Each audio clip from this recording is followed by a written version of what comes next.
latest on Joel from this Vision line? He still remains doubtful. He went through stuff yesterday that was decent. You know, he had a little bit of contact, trying to get used to the mask. You know, felt some bodies. But at this stage this morning, we are listing him as doubtful. You always talked about appropriate fear for a while, at the same time, sense of urgency that comes with this time of year. I mean, I think it's sort of like the circle of life, where you start a year and you prioritize things, then in full swing you end up where you started. I feel like we chose the right things to do and practice and cultivate, you know, our way of playing basketball for a while now. And so to point to things that will let us win and get back on track and try to, you know, reclaim serve, it's where we started in September. Like, there it is. It's not like we have to reintroduce a new rotation. It's not like we have to find this magic play. It's not like we have to do anything different, you know, defensively, really.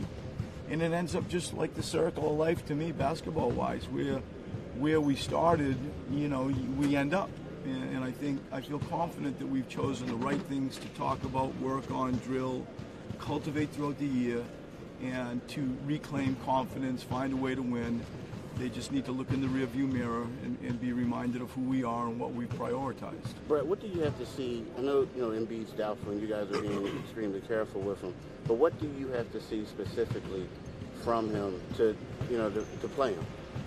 I mean, it's a collaborative thing with Joel and doctors and me. You know, it's all this stuff that revolves around comfort, and we feel like we're responsible with his health, those types of things. Brett, is the plan today to go back to Markelle in that same backup role, or is that kind of up for debate after? No, it is. I will go back to Markelle. Yeah. What led you to that decision? Because he deserves the opportunity to play basketball in that role again.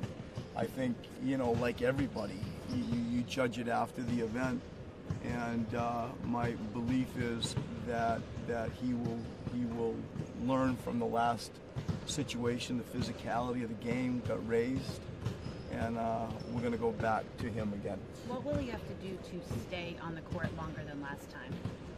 I mean, it's just so much of it is gut feel for me, you know, like a basic stuff, getting us into our offense, you know, how successful is he, you know, getting into the paint and handling their pressure, those types of things. But a big deal was made after game 2, like people saying Joel didn't play.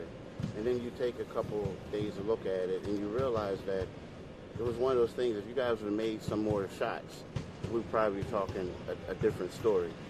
So when you look at it, going back, do you think it was more of like that pressure, you knew they were going to pressure y'all, or do you think it was just a matter of guys just weren't on their game that night? I think we can all just like shut shop and like watch the second period. We won the first period, we won the third period, we won the fourth period. We were terrible in the second period, and I give Miami credit. You know, I give them a lot of credit. Some of it was self-inflicted. And so all those things are true in regards to, you know, wanting more and trying to do better, and, you know, hopefully we can make some more shots, but we should all just zoom into the third period, and it is the reason that we lost that game. Coach, road stadiums are always a little more intense in the playoffs. How do you handle that with such a young team? You embrace it. I like our guys. You know, I think that if they have shown anything, they have shown a belief. They've shown a togetherness. I think that there's a mental toughness that has been emerging, you know, with this group over the past month and a half, 2 months for sure, since the All-Star break.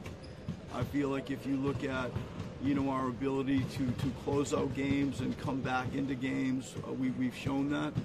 And I think those things will serve us well tonight. I am not intimidated by the road. Our guys, and I speak, you know, I think as as the coach of the team, when we are not intimidated by the road, I think that it's going to bring even a higher level of sort of togetherness into this group. How much time have you thought about things you can do defensively against Dwayne Wade, or is it just one of those things where he's knocking down shots like that? No, I think we can do a few things differently. You know, there's always like the subtle stuff. He for sure, you know, got all of our attention with sort of the ease in which he scored. When I go back and look at some of the shots he made, I don't have a problem with hands on his balls, the contested shots. He made tough shots. Just the pace of which, you know, he got those shots is always on my mind.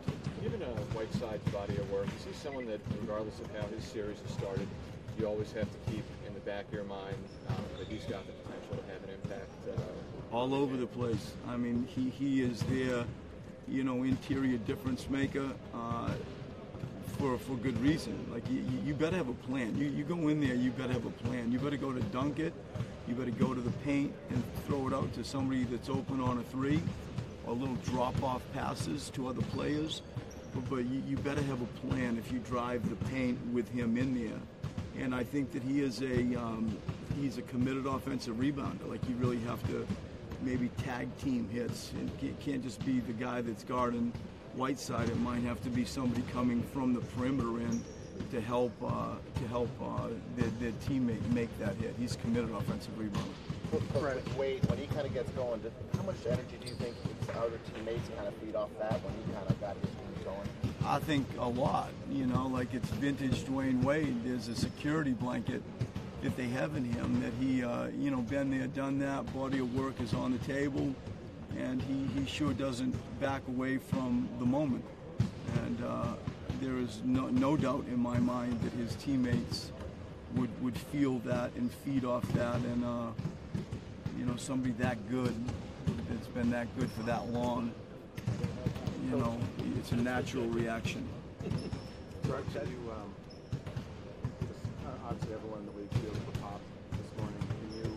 What sort of shock was that for you to hear yesterday? I mean, I've been with Pop a long time. I've known Aaron Popovich a long time. Their family is wonderful. Their family has been incredibly kind to my family.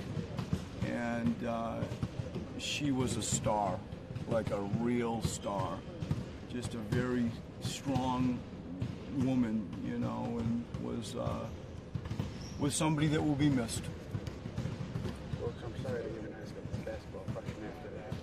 I know you guys can't put together conditions for like a 5-on-5 contact type scrimmage between teams. That just doesn't happen at this point. If you were able to create that, would you guys feel comfortable with Joel taking that kind of contact at this point, or is he not there? He's getting there. You know, to just let him go out there right now, it's still all on the table. You know, it's, you guys know what I know.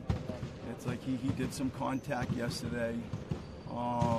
You know, it's progressing. I don't feel like I can really share anything new. You know, I'm just making stuff up. Really, I mean, you know. Thanks, Brett. Okay. Thank you. Thank you.